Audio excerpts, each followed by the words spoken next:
Good afternoon and welcome to another edition of the NAIC Insight Series. I'm Bob Green with the National Association of Investment Companies, and I'm joined today by Jarvis Hollingsworth, the chairman of the Teacher Retirement System of Texas. Welcome, Jarvis. Thanks, Bob. Pleasure to be here with you today. I'm delighted to have you. Jarvis, I'm going to disclose to the audience right up front, we've known each other for almost 20 years, and in many ways, I don't know if I've told you this, in many ways, you were one of my role models in this industry because I became a trustee shortly after you finished up your first term as chairman of TRS. I remember. Those were interesting times. They sure were. Let's get right into it, Jarvis. So I did a little research, and I understand that as of today, TRS is at an all-time high of $185 billion in pension and retirement assets. It is one of the largest pension plans and most sophisticated systems in the country. Tell us a little bit about your roles and responsibilities there as chairman of the board of trustees. Well, it's a real pleasure and honor to be the chair. We have a 9-member board at TRS, and the terms are 6 years. The governor determines who the presiding officer is of about half the boards and commissions in Texas, TRS being one of those. So when I was reappointed to the board back in 2017, Governor Abbott made me chair. We have a 9-member board. 3 of us are direct appointees of the governor and require us to have some sort of financial or investment acumen and expertise. The other 6 are either elected from retired or active members, or they're appointed from the State Board of Education. In each of those categories, the top 3 go to the governor, even in the education categories, and the governor chooses one of those 3 to appoint to the other 6 members. So predominantly education represented members, and then the 3 of us from the private sector. Outstanding. Well, you know, the beauty of Insights, Jarvis, is that we have more than enough time to talk about what you're known for and what is current in people's mind. But the thing I love about this format is we get to go back a little bit, give our audience and the people watching an opportunity to really get to know people from where they started. And I understand that you are originally from Alabama, Fayette, Alabama, which I don't believe is one of the largest towns in the state. But you also come from a large family. So tell me what that was like. Tell me a little bit about how it shaped your personality.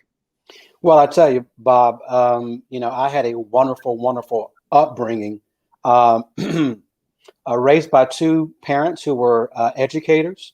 Both were graduates of Alabama State in Montgomery. The youngest of 7 children, 4 older brothers and 2 older sisters. So because both my parents were teachers, education was always a top priority, and the importance of the education system and supporting it. And having 4 older brothers, sports were pretty important. Of course, my dad played sports as well. So academics and athletics were a critical part of our family for me growing up, especially as the youngest. But, loving home, really, wasn't exposed to a whole lot, but, didn't feel like I missed anything at all. Growing up in Alabama in the 60s, it wasn't the 20s, but it was the 60s.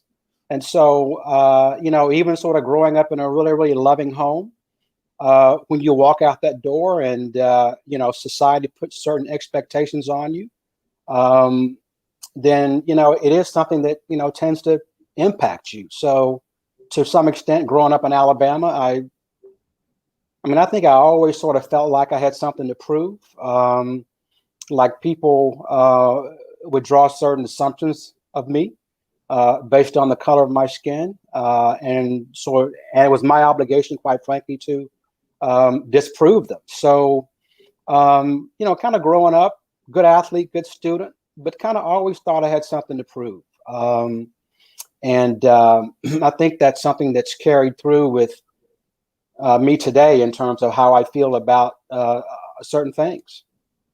So, Jarvis, one of the things I've come to realize about you is as a lawyer and as a humble person, you're never going to brag on yourself. So I caught your answer there. You said you were a good student and you said you were a good athlete. The truth is you were valedictorian of your high school class. Is that correct?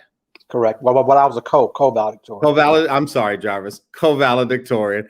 And you were not just a good athlete, you were an athlete of significant repute. I think the facts that I saw said all state in 3 sports. Well, I was number 2 in the state in the 100 meters Yep. my senior year, and I was all state in football and all state in baseball. So, having 4 older brothers, 3 of which were really great athletes themselves. Yeah. There was always a competition around the house. There was always a ball being tossed around, and then having 2 parents who were always evaluating your diction. Yeah. And your word uses around the house. Yeah. Really set me up for some success academically as well as athletically. Yeah, but you also live by a creed, and it's obvious for those of us that know you. You've never really got that things happen by accident or things happen by luck. You're a preparer. I know from this interview you like to prepare. Whenever I've heard you speak in public, it's almost done to perfection. I think you said your college gave you some training around that. You went to one of the most distinguished universities in the country. You went to West Point, U.S. Military Academy at West Point. Talk a little bit about that experience, because that ties in a bit with what you said before about something to prove, high standards, and who you are as a man today.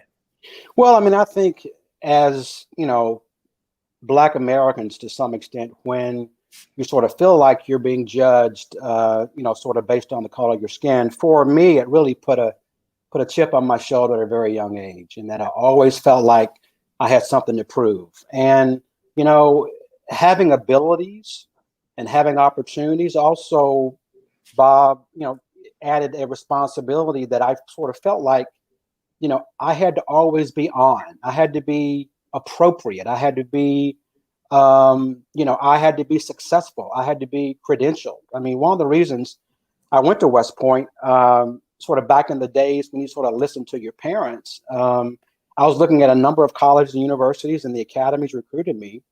And my father said to me, as we were sort of working through this analysis, he said, look, one thing about West Point is that it is always going to set you apart.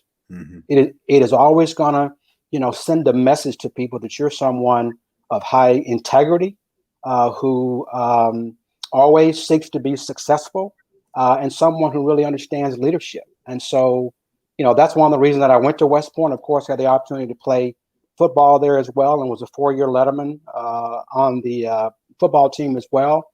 But coming sort of from my upbringing, as I indicated, I always felt like I had something to prove. And so, I still feel that way today, even though I'm in a position now to where, I can help others who I think may be dealing with some of the same issues that I dealt with, who may not be getting a fair shake in society, who may not be afforded the respect that, they're entitled to. And if I can provide an avenue for those people to have some success, then I'm going to do it.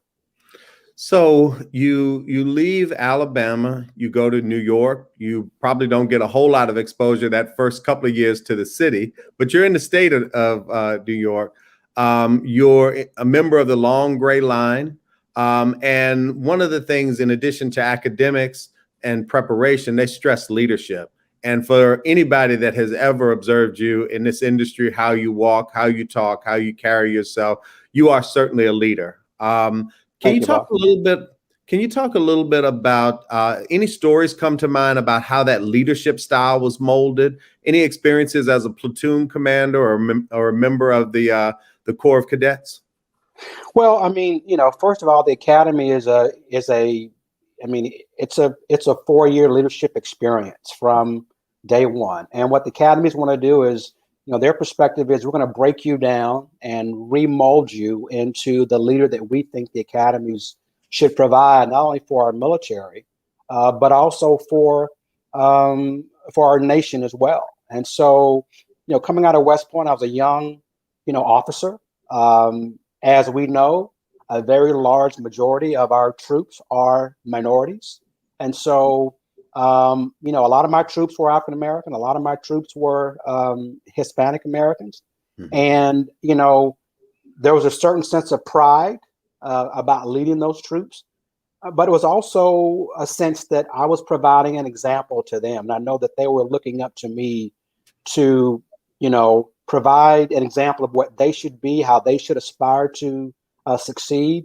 And so, I mean, it was really a very rewarding experience. The years I spent not only at West Point, but also leading troops in active duty as well. Well, first of all, thank you so much for your service. Really appreciate all the sacrifices that you must have made as a man, and the devotion and dedication and patriotism that you've shown to our country. Thanks, Bob. Appreciate that. So, along with being a prestigious West Point grad, being an officer, rising to the rank of captain, you had a decision to make, and that decision was to leave what you basically had spent, 8 years doing, 9 years doing probably after your commission was up. You decided to leave the military, and you chose Houston as your home. Tell us a little bit about that. That's how you got to Houston and what you were engaged in doing when you got to Houston. Well, that's an interesting story because while I was at West Point, I met this young lady at a school called Vassar College, which is about 45 miles from New York, and she's still my wife now since 1987. So, wife of 34 years, so we met while I was a cadet, while she was at Vassar, and we ended up getting married in 1987 after she graduated. My last duty station after we got married was at Fort Hood here in Texas. Okay. And with me being from Alabama, she's a native New Yorker from the Bronx. Mm-hmm. And we were trying to decide, first of all, whether I was going to make a career out of the military or get out. We decided collectively, more so it was a family decision. I think I wanted to just be a little bit more present with my kids when they were growing up. So we decided to leave the military, and we both went to graduate school. And Houston was a great compromise for us because I liked it because it was still south of the Mason distance, and she liked it because it was a large urban area. So, Houston was a natural transition for us after the military. We packed up our U-Haul from Fort Hood, which is here in Texas, drove to Houston. I started law school. She started grad school, and all our kids have been born and raised here, and we've lived here since 1990. Outstanding. So, typical Jarvis Hollingsworth form: you get in, you are a lawyer on the corporate side, and you work your way up. Again, hard work, discipline, performance. And you hold the distinction of becoming a partner in a very large law firm. What's that like in a southern city like Houston? Even though it's a big, it's a big commercial city, you must have still been one of the few partners at a major law firm in that time period. Yeah, there were not many. I mean, the legal profession, especially at the large law firm world, there are still very few black partners in any cities around the country. It's better now than it used to be. Mm-hmm. But for a number of years, I was the only black partner at the law firm where I was. And so, it's a meritocracy. It's all about, performance. It's all about financial performance. It's all about legal performance. It's an area that I had no exposure to, didn't have any lawyers in the family. So I was learning on the fly. I was fortunate to have a few mentors along the way who took stake in me. They didn't look like me, but there were folks who gave me a chance and taught me some of the lessons that I didn't know, coming from a very unexposed background in Alabama with no lawyers in the family. So I have benefited from mentorship from a number of wonderful partners across firms. But for many years and still today, there just aren't many black partners in any firms across the country. So in prep for this, you told me a fascinating story, and it sounded more serendipitous than by design. But You talked to me about how you got on the board initially of TRS. And for those who don't know Jarvis Hollingsworth's story and didn't pick up on this in the beginning, Jarvis has been a trustee and a chairman at two different occasions. So he served a 6-year term. He was off for a number of years, and then he came back, and he's in year 3 or 4 of his second 6-year term. But Jarvis, how did this all get started? How did you get called to get into public service? Well, it was really fortuitous. One of the things about being, one of the few Black partners at a major law firm is that a lot of people know who you are, and many you don't even know them, but they know who you are.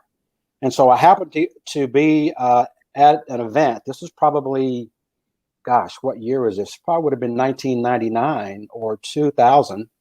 I was sitting at a small event in Austin, Texas, for a good friend of mine who happened to be a Black partner at another law firm. Okay.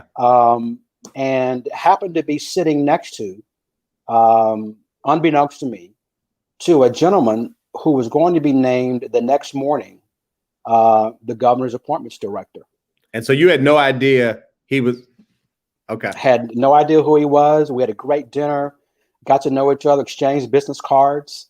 And I drove back to Houston. The dinner was in Austin.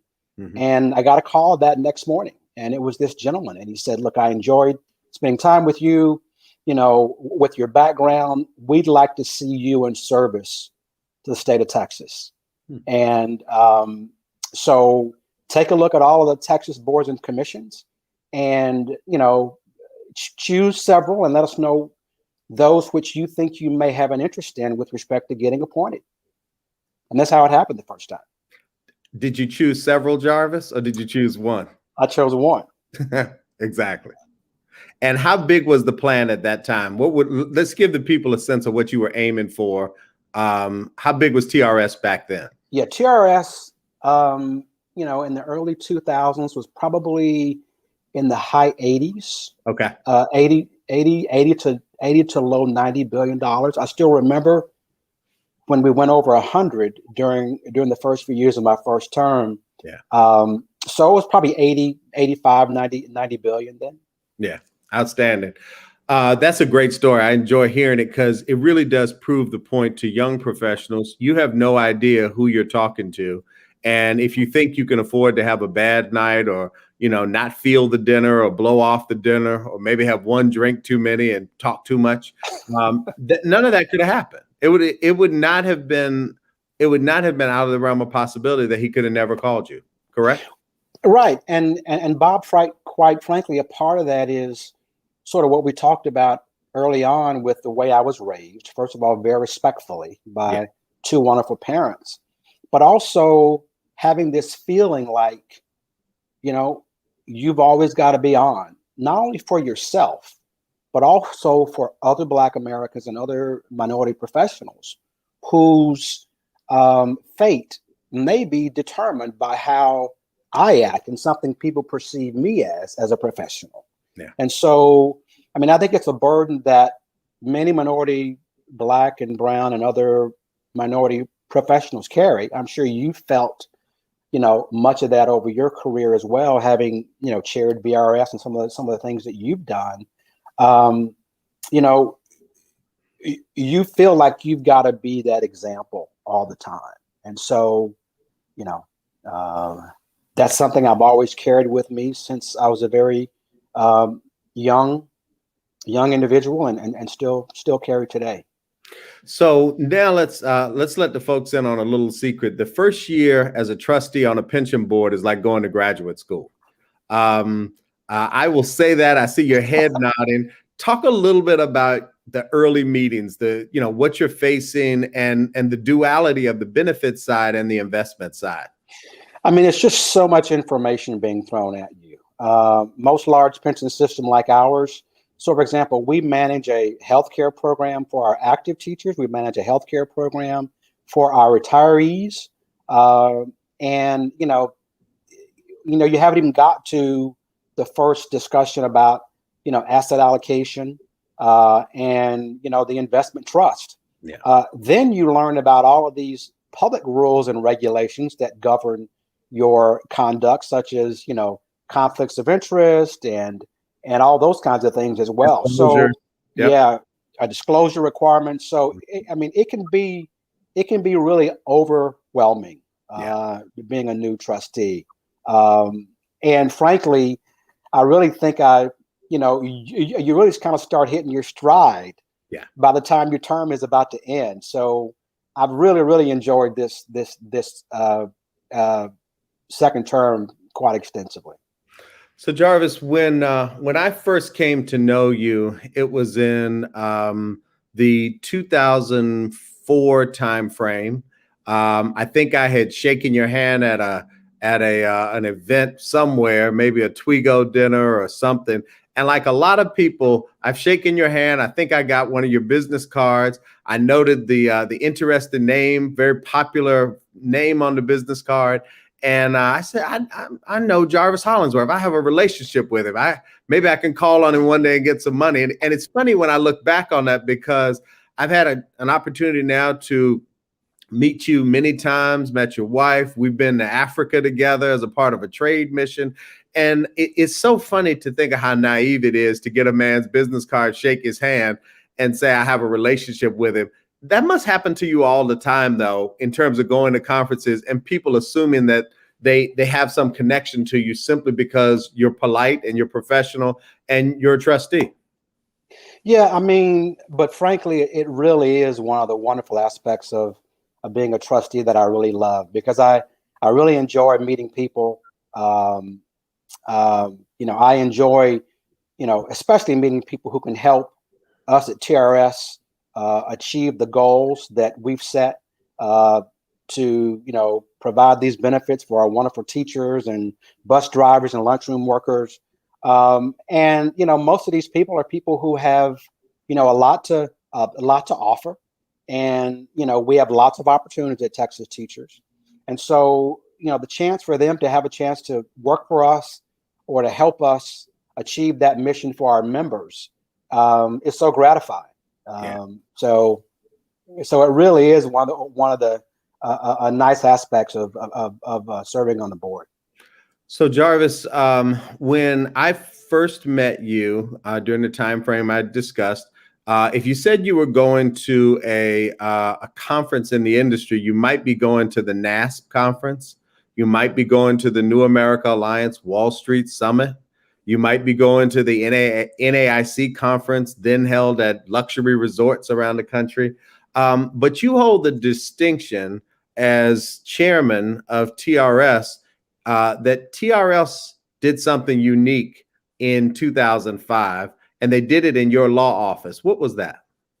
Well, it was our first emerging manager conference. Wow.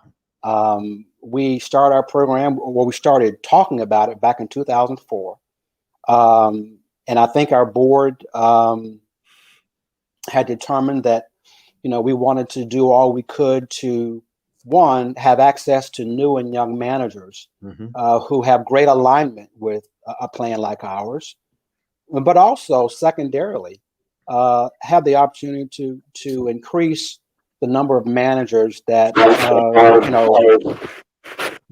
managers who manage our money that look more like the makeup of our membership, of our educators in Texas. And so we started the Emerging Manager Program back in 2005. And we had the first conference in Houston.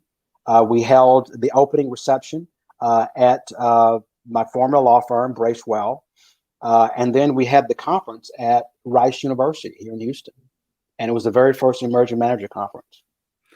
So Jarvis, I have to reflect on this story. So I walked through the big glass doors there at Bracewell, and you are front and center, and you're flanked on either side by gentlemen I came to know were the office managing partner, the head of the corporate finance group, and two or three other very prominent lawyers. All of them, by coincidence, happen to be white. And in walks Art McLaren, in walks Gene Duffy, in walks Terry Jones, and all of these legacy names from the industry, and they're giving you five and patting you on the back. What was the reaction to your partners? Jarvis hosted, I think you had probably 400 or 500 people at the reception in the office, right there in, Houston, Texas. Well, my firm and Bracewell in particular has a history of public service. One of the Bracewell brothers was a state senator, and once I took the appointment to sit on the board of TRS, the firm was very supportive of partners who were involved in public service. Yeah. And we needed to have a place to kick the conference off. And I was a young partner at the time, so I went to the managing partner. I said, look, here's an opportunity for us. These are the types of people who are going to be involved. It's part of my job in serving as a trustee on the teacher retirement system. And the firm was 100% supportive. I'm not sure that conference room had ever looked like it did that day. Right. And I'm not sure it's ever looked that way again. Right. But it was a wonderful day. Yeah. Well, I'm grateful, as are many people in the industry, that you not only made history, but more importantly, you weren't afraid to try and do something significant. And that really leads us to what you've been known for in this industry. I've become fond of tracking champions. And I use this concept whenever I talk to LPs, because I said there's no, first of all, diversity in financial services is a very intentional action. It doesn't just accidentally happen. And for each plan that is actively engaged and is considered a leader, there are people that you can trace as champions. Sometimes there's one champion, sometimes there's multiple over the years. I think of Neil and Youngblood when I think of TRS. I think of yourself. I think of David Kelly. But, you've had 2 bites at the apple now. And Jarvis, there is no denying that you are a firm champion of emerging managers. Where does that come from? And what have you had to do to be such a strong champion and really motivate and generate high conviction in others to support emerging managers? Well, I think first, it's compelling from an investment perspective, because as I mentioned before, newer managers, the alignment of interest and the opportunity for outsized returns, even at a smaller scale, that's well known in the business. So finding new managers that are more nimble, that are more niche, that may have access to markets that larger managers may not have, that don't have the challenges of a legacy portfolio. First of all, it is compelling from an investment perspective. And I think the industry has proven that out. And the other aspect, the second part of it was, again, wanting to ensure that the people who did work for TRS and our constituents mirrored the makeup of our membership. And so that's how the program got started.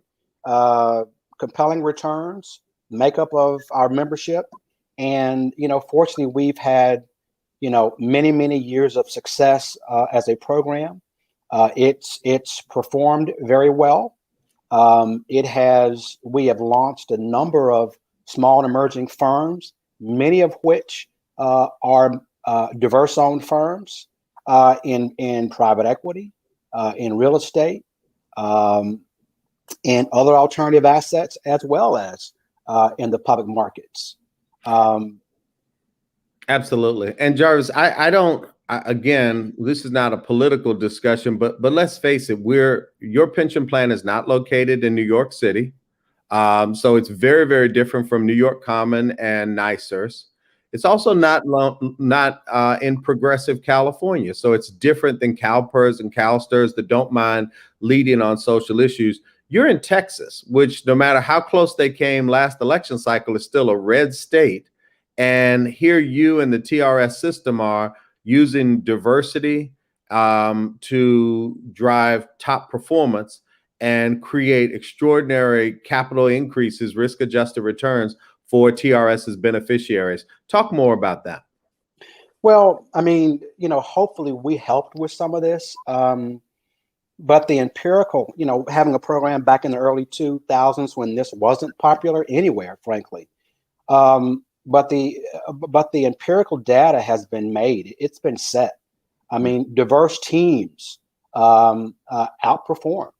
for all the reasons we've talked about, access to niche opportunities, diversity of ideas. And I mean diversity across the board, not just ethnically, but based on geography, based on experience. And so, if you drive a program where the first priority is returns and the secondary and tertiary issues are those that relate to diversity and inclusion and continued performance, we think that combination, that analysis is one that is a combination that leads to success. And we think our program has shown it. It's a program that's performed well. It's a program that probably in the private equity space, almost 70% of the assets have been invested with diverse owned firms. And if you look at real estate, and if you look at infrastructure and the other parts of our program, I want to say upwards of 40 to 50%, even in those areas where there are fewer diverse managers, have been a majority invested with diverse firms. So, we work hard at it. It takes extra time. You got to go find some of these managers sometime. We've got a couple of really good firms who we work with that help us do the diligence on and help us find these newer managers.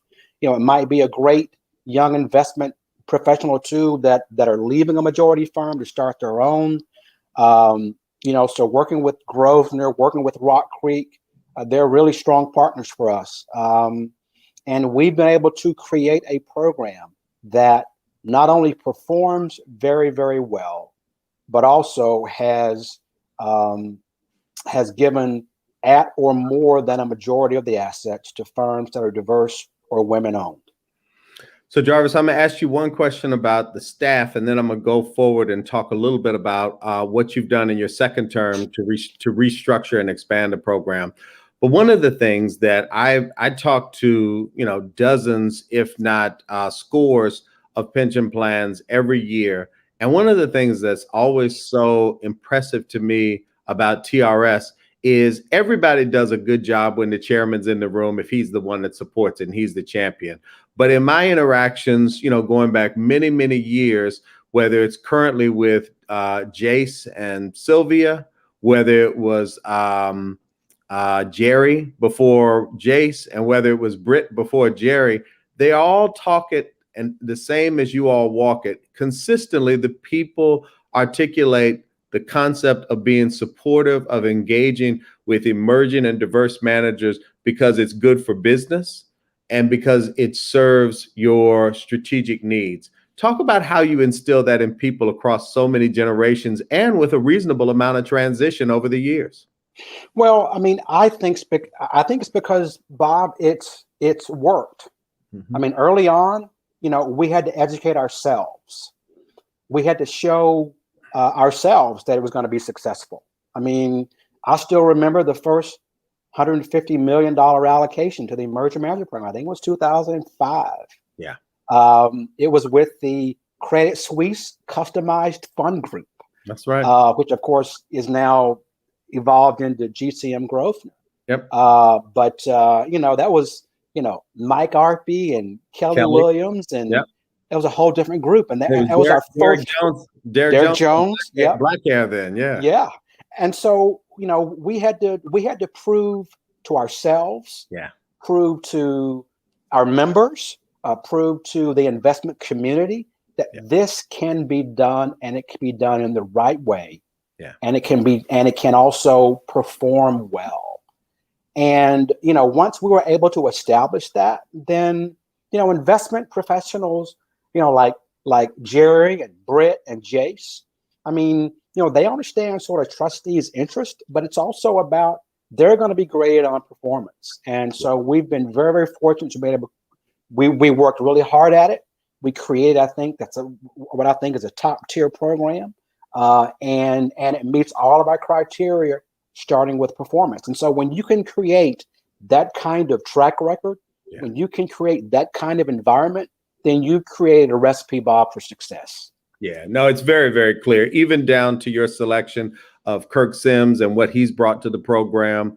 We have enjoyed working with all of those individuals and the ones that we haven't named as well. And I can affirm for you that the market reputation for TRS is you are among the very best. So Jarvis, I bumped into you in the lobby of a hotel around one of these conferences, and you had a big smile on your face. I said, what's going on? You said, I'll talk to you later. I really can't tell you now. Maybe we'll talk during the week. So I talked to you. We had a phone call, and you said, it looks like I might be rejoining the pension plan. I said, no way, that's outstanding. And you said, this time around, we're going to do it even better.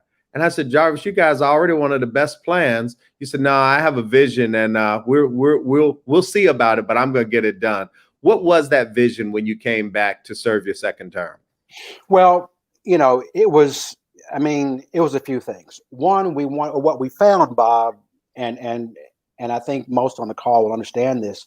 What we found is that we were investing in a number of young funds who were having trouble making the transition into our premier list, which is where we put our larger primary managers.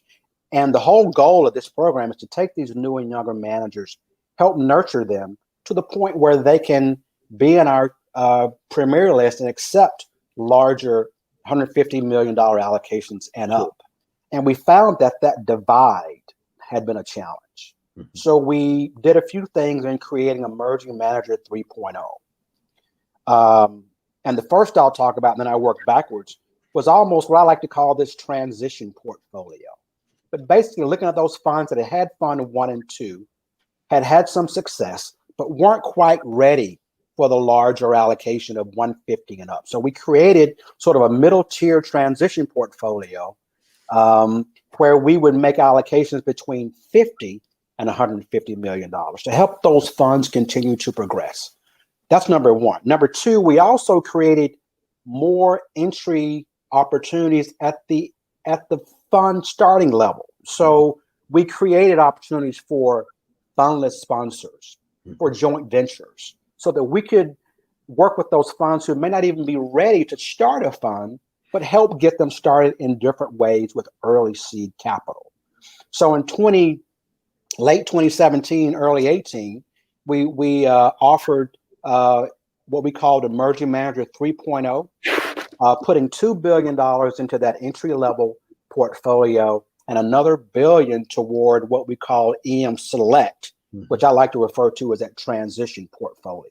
Okay. And so now we have a wholesome program where we can help these managers have everything they need, depending on how they start, where they come from, what their experience is, from the beginning through the middle. Because at the end of the day, Bob, what we want them to be managers in our Premier List program, where we can make much larger allocations and, of course, create even more return for our members. Jarvis, you'll be surprised at the number of places I go and I give presentations, and I think I'm a pretty vocal and fair advocate. I've got facts and not afraid to use them. But there's this constant lagging notion that diversity comes at a cost to performance. Has that been the case at TRS? And if not, what has diversity actually yielded relative to its performance for the plan? Well, for us, our diverse managers have performed extremely well. Yeah. And as I sort of alluded to before, it's the reason why our program has continuously improved. It's why our program has continuously progressed. And if it wasn't performing, then we wouldn't be having the kind of success that we're having. I think it's a big tribute to Kirk Sims and Jace and Jerry and Britt and Sylvia and all these people who work so hard to find these great managers, to put great teams around them, to provide them what they need when they're at those early stages, either through GCM Grosvenor or through Rock Creek, to create an environment where, success is what's expected, and we can provide them whatever they need to work through that system. And so, it's been very intentional, Bob. And I think that's one of the things that we always talk about with diversity in any respects is, one, being intentional about it, two, having, set up a system with goals and expectations, and parameters to provide an opportunity for those young managers to be successful. So I'm going to ask you one last question, which I found so intriguing. I spent a lot of time focused and concerned about succession and sustainability of these programs. And I know when you all did your Emerging Manager 3.0 program, I don't know if it was the lawyer in you or if it was the military officer in you, but you created sort of a long-term sustainability or an assurance that this would be sustained. What did you guys do, and what has the effect been? Yeah, let me just say this, Bob. I've been around this for a long time. I might have been more of an architect at the early stages, but this really has been a collaborative effort, first with me, my fellow trustees, as well as my full investment staff. So it's been a team project.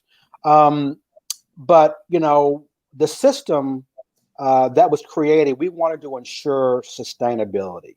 Yeah. And so in working with the investment staff, Jace, Sylvia, and I think we may have started this right before Kurt got there, but we wanted to ensure that everyone understood that the Emerging Manager Program is a strategic aspect of our investment philosophy.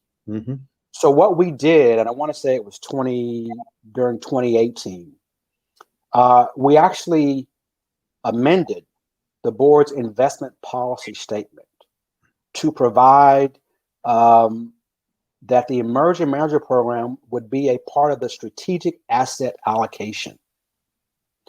Before that, the board would simply have to approve new allocations to the program every time it would run out of money. But that would take time. The timing may not be right for certain funds. This way, as the program matures, as our asset allocation changes, as the value of the fund increases, so does the allocation to the Emerging Manager Program as a part of the asset allocation. So now it is a strategic part of our investment philosophy, not just a standalone program, but it is part of and integrated into how we invest as a fund. Outstanding, and it will be sustained going forward. That's outstanding. Well, Jarvis, kudos to you, the entire TRS board over the several cycles and years that you've been on it, and the staff. I think one of the other folks we didn't mention was Stuart Bernstein, who did great work as well. Want to make sure Stuart gets a shout out. Well, they say success has many fathers, and I thank you for sharing the TRS story. I want to move now. I know that you are you're a board member of a company board, and you're very active in a number of different areas. But I want to get an understanding of your views. What do you think about in the wake of the riots and the protests and all the civil stuff that's been going on in our country? What is the role of business around diversity, and what is the role, and what should companies be doing now to ensure greater diversity? Well, I think one of the things that we realized, which I think many have known for years, but I think corporate America has come to the realization in the last few years, is that a lot of the inequality, while some of it may be intentional, is unintentional. And much of it is part of a systemic inequality that's been built into our corporate and our financial system. And of course, the only way to make change in a system to where things are ingrained, when the inequality is ingrained in the process, is to first recognize that the inequality is there. And I don't want to, I'm not going to walk through all the examples, but, that's why the conversation of the last couple of years have been so focused on systemic inequality. And when you recognize that there is discrimination built into it, then you can change it. And so I think it's going to be incumbent upon our corporate leaders, and we see a lot of this happening, even beyond writing statements, even beyond giving money. But understanding that we're going to have to be intentional in how we recruit people, how inclusive the work environment is, how we train individuals, how we promote individuals, and then how we provide leadership, both at the C-suite level and our boards, to recognize that just doesn't happen in a system that has systemic inequality built into it. It must be intentional each step of the way. Otherwise, it's never going to change. And I think corporate America, recognizes that now. I think the real question, frankly, is when sort of the tragic feelings that we all felt following George Floyd and the other, unfortunate situations that happened, whether we're going to continue to insist on and recognize these changes and keep doing them well into the future so that we can really make a material change to how we do business, as a whole. Yeah, no, that's an outstanding answer. And you can put me on the spot with the question I'm about to ask you. Does the public pension system have a responsibility there, or should they stay out of it? Well, I think they absolutely do. Okay. Beginning, of course, as everything we've talked about in this conversation was beginning with performance. Yeah. And I think the empirical data from the McKinsey study, from a number of different studies that have been done, I guess the one that NAIC also did in conjunction with, I want to say it was Stanford. So the empirical data is there. It is a business imperative that diversity creates better returns and better performance. So it's not like we're doing diversity for the sake of diversity. No, we're doing diversity for the sake of performance. And then you have, the Business Roundtable and others who've come out and talked about, yes, while shareholder value is still primacy, there's many, many other factors that have to be considered with respect to overall performance. Yeah. No, I think that's right. What advice would you give to young Jarvis Hollingsworth if you could write him a letter now or whisper in his ear? Maybe let's do a couple of periods of time. How about high school Jarvis Hollingsworth when he's trying to figure out what he wants to do in life? What advice would you give to him now? Well, one of the things I talked to my kids about and did when they were much younger is, self-awareness. Understand who you are. Yeah. Understand the core of who you are. And that center never changes. Okay. Because that's your identity. So know yourself first. And then determine, what dreams you have, what things you want to accomplish, and set your sights on those things. Be smart about it. Don't blindly go into it, but stay focused on the goals that you set for yourself, and don't let people deter you away from them. And keep that determination to achieve the goals you want to achieve. Outstanding. Tell us a little bit about the work you're doing today at your firm and your responsibilities and why you made the change. Well, Kane Anderson is a great firm. The firm has about $30 billion in assets across several asset classes. I serve as the general counsel for the firm. I came over in May of 2019. I also serve on the firm's executive committee and also serve on the firm's board of directors. And so the firm is currently based in Los Angeles with many strategies and funds across, real estate, private equity, credit, energy, really very, very diverse offering of products. And the firm has performed extremely well. It started back in 1984. Rick Kane and Mr. Anderson set the firm up back then. And I'm really fortunate to be the general counsel there and really excited to be working there. If most, law firm partners will tell you, the ultimate is to be able to work, 25, 30 years in a large law firm, then grow in-house and be the general counsel for a great company where you work, very well with the C-suite. And I'm fortunate to have had that opportunity, and I'm really enjoying it. How has your work with TRS, particularly your work around emerging managers, helped this $35 billion firm or contributed to how they think about the marketplace? Well, we have a very strong and vibrant, as you might expect, diversity, equity, and inclusion program. Imagine that. And, we're still building it out. It's not quite where we want it to be. I don't think anybody's DE&I program is ever where you want it to be, but it's something we spend a lot of time on. We have a DE&I council across the firm that comes together monthly and meets. We have, employee research groups or affinity groups that meet and talk about the issues that are impacting the firm. The executive committee is very involved in, making pronouncements and statements to the firm about how we feel about, things that occur in society, going back to George Floyd.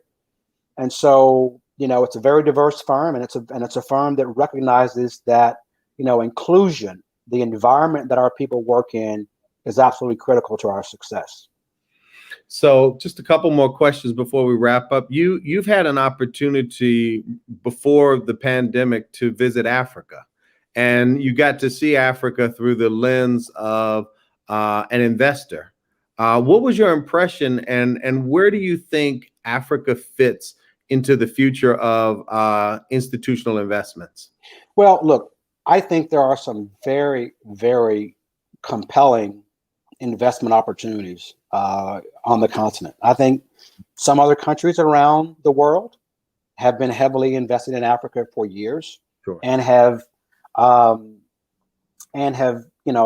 made a great return on those investments, and have also made some improvements for the nation. I still think there are compelling opportunities there. We're still looking at them. I know a number of U.S. plans have already made investments in Africa. We haven't made any yet, specifically from the trip that you and I went on. I think it was a couple of years ago. But it's something we continue to evaluate, and I think that continent has unlimited potential for growth. So do you think within the next 5 years, you'll start to see an increase in U.S. public pension plans investing on the continent?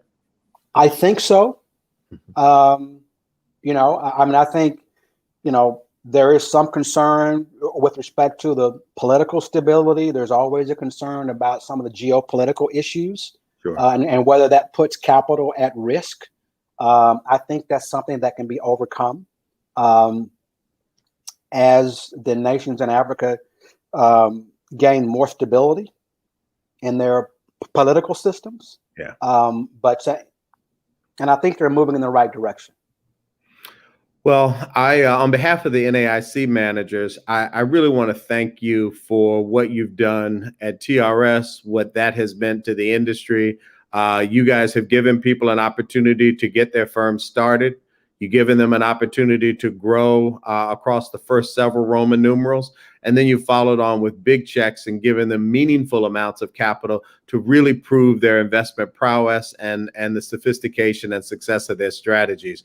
Is there a final word you'd like to say, Jarvis? Well, I'll just say that, we're always looking for great managers to help us achieve that assumed rate of return that we need to achieve to be able to continuously provide benefits for our members. And so, our doors are open. New managers, please call. Please send us your deck. We love to hear about what you're doing. We want to add you to the portfolio of managers who work for us. And everybody gets a meeting. Kirk will tell you. Kirk Sims, our merger manager program. You make the call. You send us an email. You're going to get a meeting. And Jason and the rest of our senior investment team feels the same way. So we're open for business. We'd love to have you work with us, and always happy to have that conversation. Well, Jarvis, again, thank you for appearing on NAIC Insights. Thank you for your friendship. Thank you for your leadership in this marketplace. And I wish you continued success in all your future endeavors. Very best to you. Thanks, Bob. Same to you. Take care. That's all for today, folks. Thank you for tuning in. We'll talk to you again soon. Bye-bye now.